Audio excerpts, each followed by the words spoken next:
एक जगन्नाथ भगवान के एक भक्त थे, उनका नाम था अंगद जी। क्या नाम था? बहुत ध्यान से सुनना।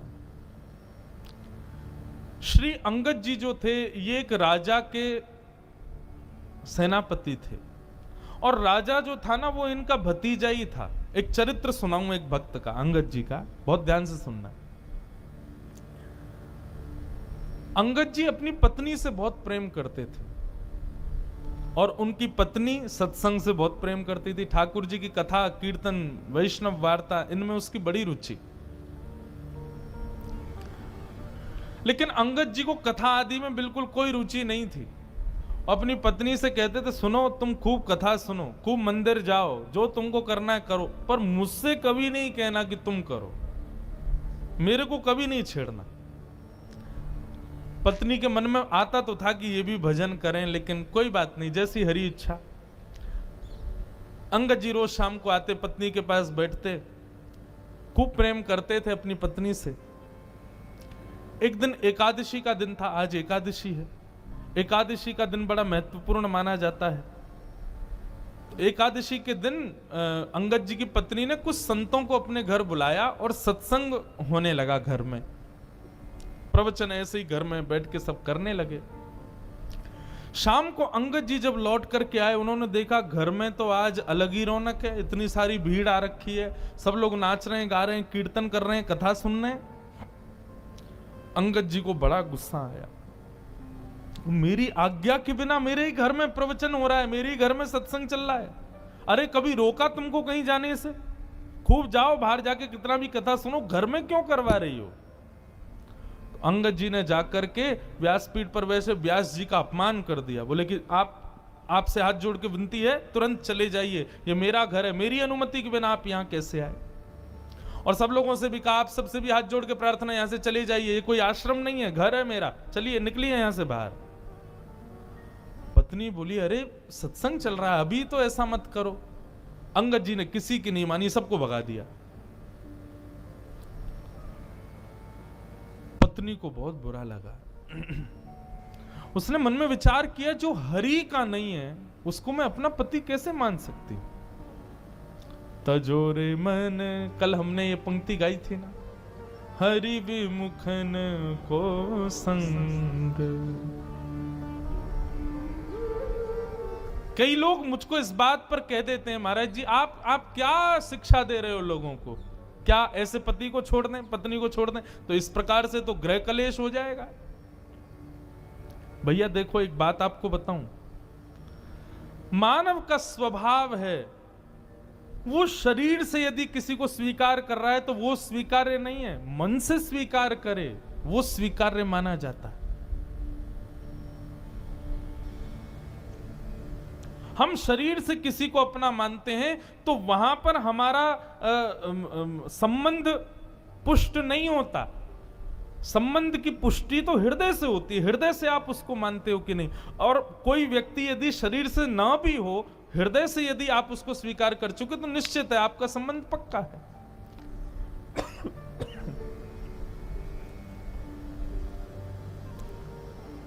महादेव ने सती का त्याग किया, लेकिन ऐसा नहीं कि सती को कैलाश से ही कह दिया हो कि आप चली जाओ अपने मायके में जाकर करो ना। बस मानस जी में गोस्वामी जी कहते हैं, बगल में जो आसन लगाते थे उसको सामने लगा दिया, बस इतना ही त्याग किया। और ये त्याग किसका था? शरीर का त्याग नहीं था, हृदय से त्याग था। तो इसलिए भैया, यदि ऐसे लोग परिवार में हैं, ऐसे लोग मित्र हैं, ऐसे लोग ऑफिस में काम करते हैं जो भगवत संबंध नहीं रखते, उनका शरीर से त्याग नहीं करना है, मन से त्याग करना, मन से कभी उनको स्वीकार नहीं करना है। अंगद जी की पत्नी ने आज अपने पति का हृदय से त्याग कर दिया और घूंघट कर लिया और कहा कि अब आज के बाद मृत्यु पर्यंत मैं आपको अपना मुख नहीं दिखाऊंगी, ना आपका मुख देखूंगी। आपकी पत्नी हूं, आपके संगी रहूंगी, आपकी सेवा करूंगी, पातिव्रत धर्म का पालन करूंगी, लेकिन हृदय में आपके लिए कोई स्थान नहीं आज के बाद। अंगद जी की पत्नी अब तो घूंघट करके रहती है, अंगद जी ने मुंह ही नहीं दिखाती अपना अंगद जी को। 1 महीना 2 महीना 6 महीने बीत गए महाराज। अंगद जी बड़े उदास, बहुत प्रेम करते थे अपनी पत्नी से। अब तो कार्य में भी मन नहीं लगता। एक दिन ऐसी घोड़े पर बैठ करके कहीं जा रहे थे, तो चलते चलते उन्होंने देखा कहीं कथा चल रही है।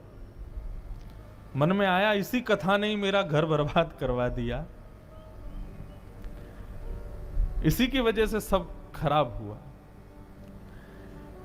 2-3 दिन बाद फिर से निकले तो फिर कथा चल रही थी, तो मन में आया कि ये कथा में ऐसा होता क्या है जो मेरी पत्नी को इतना प्रिय लगता है, चल के सुनूं।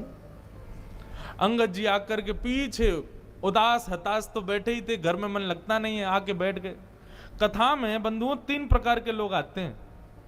पहले आमंत्रित लोग, जिनको निमंत्रण दिया गया है कि भैया हमारे घर में कथा है, आपको आना है। दूसरे वैष्णव कथा प्रिय लोग, उनको बस पता चल जाए कथा कहां हो रही है, वो ये विचार नहीं करेंगे दूरी कितनी, समय कितना लगेगा, कहां क्या, निमंत्रण की भी अभिलाषा नहीं, बस पता चल जाए कथा कहां है, वो पहुंच जाते हैं। और तीसरे संसार के मारे दुखियारे लोग जिनको घर में या व्यापार में कहीं भी कुछ मिल नहीं रहा है, बड़े उदास अपने जीवन में जी रहे हैं, वो आके कथा में बैठते हैं। तो ऐसे ही अंगद जी आकर के बैठ गए। अंगद जी आकर के बैठे तो निश्चित कथा सुनते सुनते उनके हृदय को बड़ी शांति सी मिली। बंधु एक बात बताऊं, गीता में भगवान अर्जुन से एक बात कहते हैं। अर्जुन ने कहा कि नाथ, व्यक्ति सुख की प्राप्ति के लिए इतनी मेहनत करता है तो उसको सुख मिलता क्यों नहीं है? भगवान ने कहा डेस्टिनेशन गलत चुनी है मानव ने, सुख नहीं। हमने डेस्टिनेशन ही गलत चुन रखी है। हर कार्य के पीछे हम चाहते क्या है? सुख मिले। भगवान कहते हैं इसको बदलो, सुख नहीं शांति मिले। शांति की भावना से कर्म करो, शांति की भावना से क्रिया करो। हम क्या करते हैं? हमको सुख मिले, ऐसा करूं इतना मिल जाएगा, ये करूंगा वो करूंगा, ऐसा बनाऊंगा, ऐसे बैठा करूंगा, ऐसा कमरा, ऐसे सोफे, ऐसा, ऐसी पत्नी, ऐसी गाड़ी, ये सब सुख जन्य हम लोग कर्म करते हैं और वही सुख हमको नहीं मिलता। फिर आप अपने क्रिया के पीछे उद्देश्य शांति रखो। भगवान कहते हैं तब मानव प्रसन्न रहेगा। क्योंकि अर्जुन, सुख की भी एक लिमिट होती है, उससे ज्यादा यदि मिल जाए तो व्यक्ति दुखी हो जाता है। आपके गुजरात में श्रीखंड मुझे बड़ा प्रिय है। मैं द्वारिका, मैं अहमदाबाद तो मेरी पहली बार कथा और गुजरात में मेरी दूसरी कथा है। ये श्रीमद् भागवत की पहली कथा हमने की द्वारिका में और आज 7 साल बाद दूसरी कथा कर रहे हैं अहमदाबाद में। बाकी बीच में 2 दिन 4 दिन के सत्संग तो हुए हैं कई बार, पर सप्ताह कथा दूसरी बार हो रही है। तो मैं जब भी गुजरात आता हूं तो श्रीखंड मुझे बड़ा प्रिय है। लेकिन आप एक कटोरी खिला दो, मन भर जाएगा। दूसरी कटोरी दोगे तो मैं भाग जाऊंगा।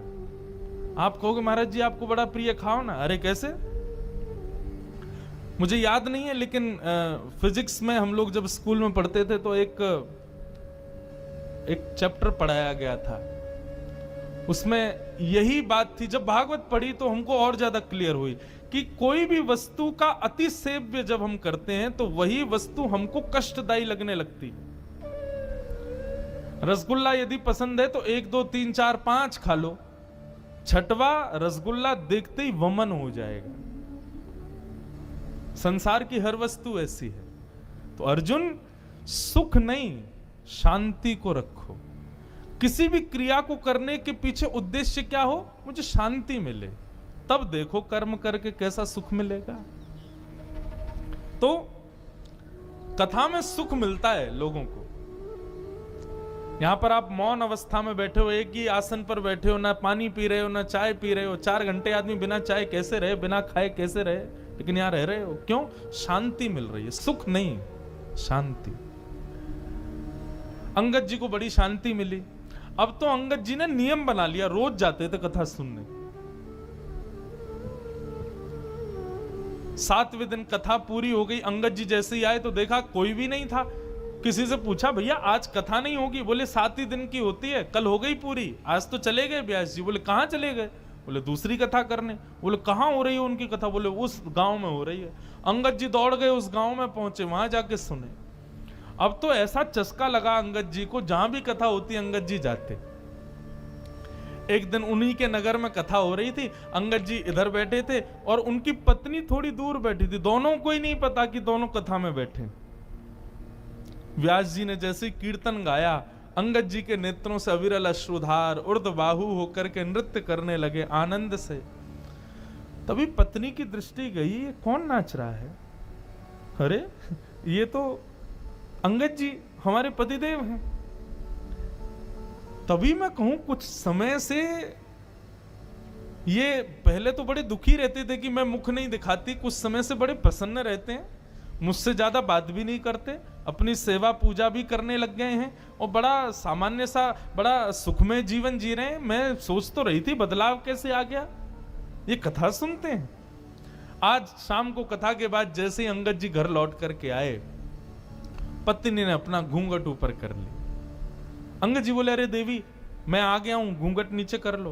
बोले नहीं नहीं, अब तो घूंघट नहीं करना। क्यों?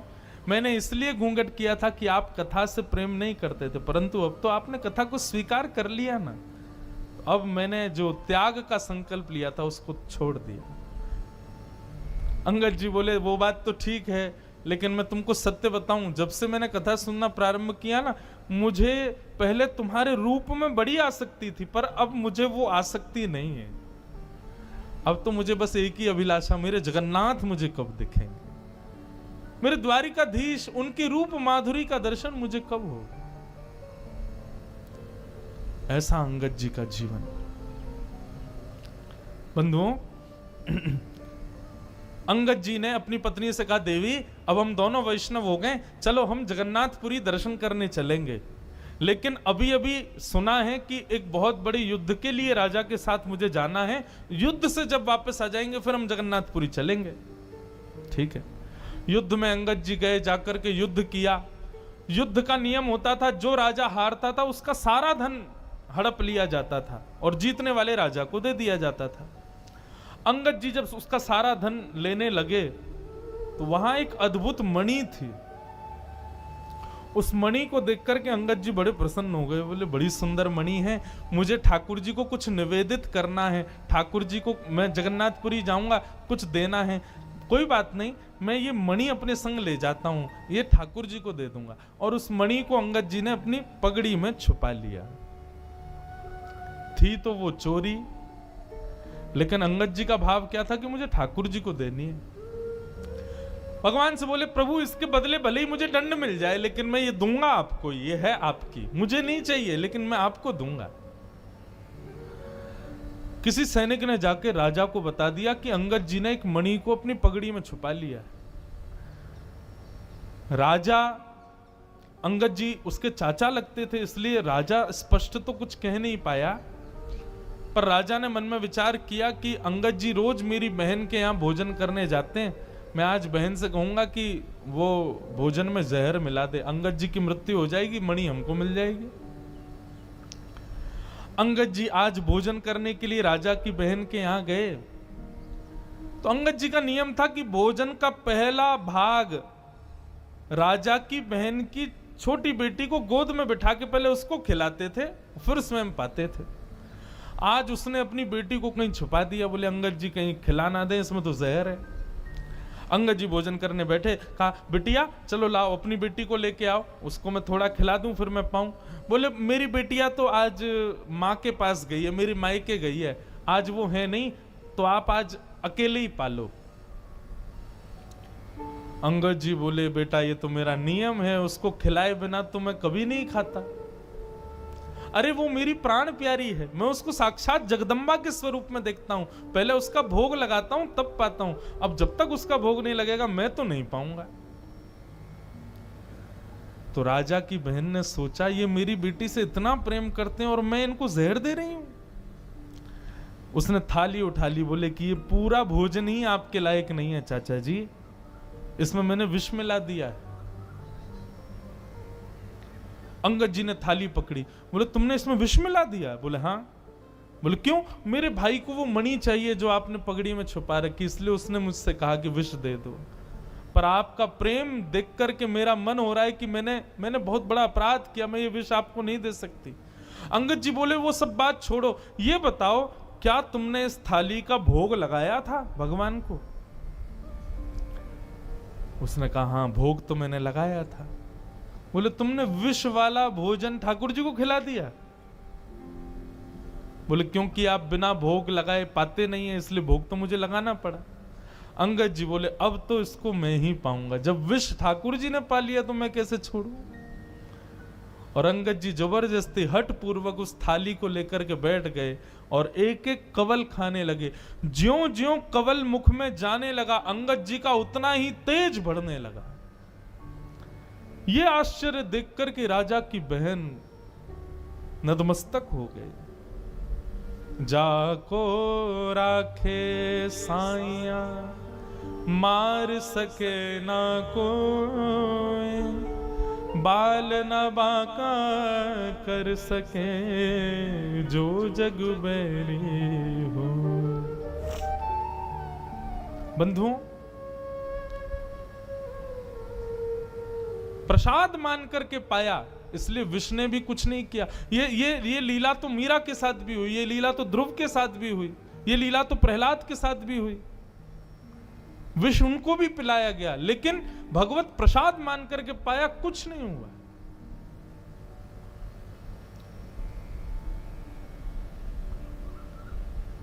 अंगद जी महाराज अपनी पत्नी से जाके बोले देवी अब हमको विलंब नहीं करना चाहिए, क्योंकि राजा मेरे पीछे पड़ गया है, वो कभी भी मेरा वध कर सकता है। मेरा वध कर दे मुझे चिंता नहीं, पर मुझे जगन्नाथ जी को एक बार देखना है। और रात्रि में ही अंगद जी अपनी पत्नी के साथ जगन्नाथपुरी के लिए निकल गए। राजा को किसी दूत ने जाकर के रात्रि में खबर कर दी, बोले अंगद जी निकल गए हैं महाराज। बहुत ध्यान से सुनिएगा, बहुत सुंदर कथा है। आज बहुत दिन बाद में अंगद जी का पूरा चरित्र पता नहीं क्यों सुना रहा हूं। हमारे पूज्य नाना जी भागवत के वक्ता थे, वो कहते थे कि कभी अनायास किसी भक्त का भाव कथा कहते कहते आ जाए तो यही समझना चाहिए लाला कि वो भक्त उस कथा में पधारे हैं, वो भक्त अपनी उपस्थिति दर्ज करा रहे हैं, इसलिए व्यासपीठ से बुलवा रहे हैं।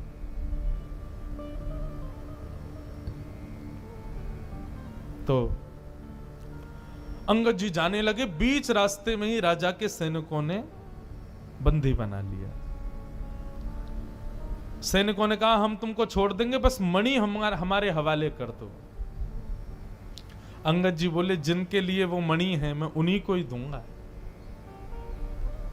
मैंने चोरी की, मुझे आप बंदी बना लीजिए, जीवन भर के लिए कारावास दे दीजिए, लेकिन पता नहीं क्यों जब से मैंने उस मणि को देखा है मेरे मन में आया कि मैं पहली बार जगन्नाथ जी को कुछ दूंगा तो ये मणि ही दूंगा। मैं मानता हूं कि मेरा पाप है, परंतु मैं क्या करूं, मैं अपने नाथ को कुछ देना चाहता हूं, वो उन्हीं के लिए है। सैनिक तो कहां समझने वाले थे, बोले तू अपने नाथ के पास जा भी नहीं पाएगा, तेरा सर कलम कर देंगे, जल्दी दे। अंगद जी बोले अच्छा ठीक है मैं मणि दे दूंगा, लेकिन उससे पहले मैं अपनी एक इच्छा पूरी करना चाहता हूं। बोले बताओ।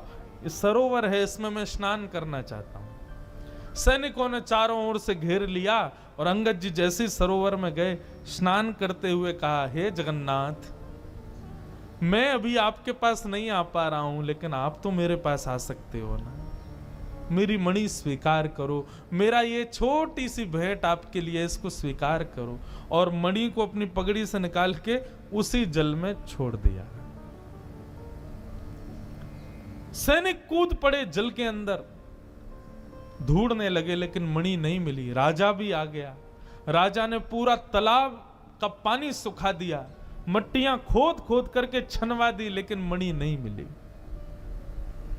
राजा ने कहा अंगद सही सही बताओ मणि कहां है? बोले मैंने सबके सामने इसी में डाली है, लेकिन वास्तविकता यह है राजन, वो जिसकी थी उसके पास है, जगन्नाथ जी के पास है।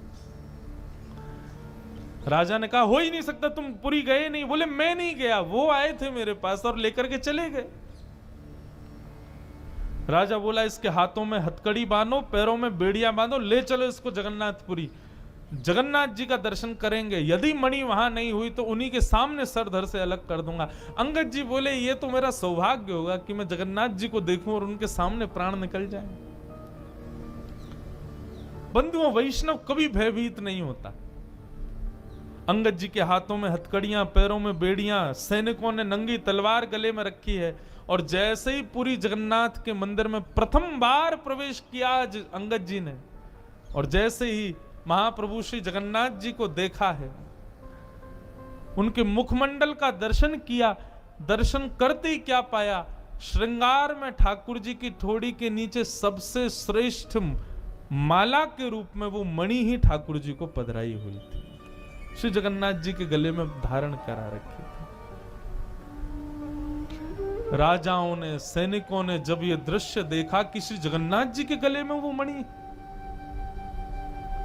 नतमस्तक हो गए अंगद के आगे। तो तुम्हारी भक्ति को प्रणाम है अंगद।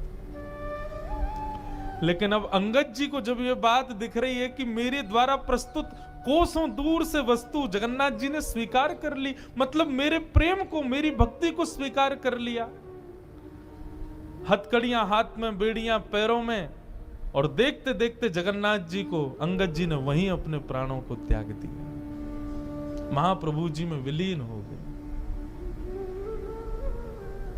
ऐसी प्रेम लक्षणा भक्ति श्रीमद् भागवत प्रदान करती। मैं कहता हूं अपनी कथाओं में, भागवत जी नहीं होती तो हमें कभी मीराबाई नहीं मिलती, श्रीमद् भागवत नहीं होती तो हमें कभी सूरदास नहीं मिलते, श्रीमद् भागवत नहीं होती तो ऐसे प्रेम युक्त वैष्णव भक्तों के चरित्र हमें कभी नहीं मिलते, क्योंकि इन सबका सृजन भागवत नहीं किया है। तो भागवत किसको देती है? श्री कृष्ण को प्रदान करती है। इसलिए भैया मेरी आप सबसे प्रार्थना, श्रीमद् भागवत से और कोई आकांक्षा मत रखो, और कोई संकल्प मत करो, और कोई अभिलाषा मत रखो। श्रीमद् भागवत केवल और केवल कृष्ण प्रदान कर सकती। कई लोग अपने पितरों के लिए कथा कराते हैं, महाराज जी हमारे पितृ निवृत्ति के लिए कथा। तो मैं उनको एक बात कहता हूं, कथा कराने के बाद तुम्हारे पितृ मुक्त नहीं होंगे, तुम्हारे पितृ मुक्त हो गए हैं, इसीलिए तुम्हारे मन में भाव आई है कि चलो हम कथा करा लेते हैं। कथा कराने के बाद पितृ मुक्त नहीं हुए भैया। उस परिवार के मन में संकल्प उठ जाए कि हमको कथा करानी है, तो उसी समय समझ लेना पितृ मुक्त हो गए। पितरों ने ठाकुर जी से प्रार्थना की, और ठाकुर जी ने हमारे हृदय में ये भाव प्रकट किया कि हम कथा कराएं। भागवत श्री कृष्ण से प्रेम कराते।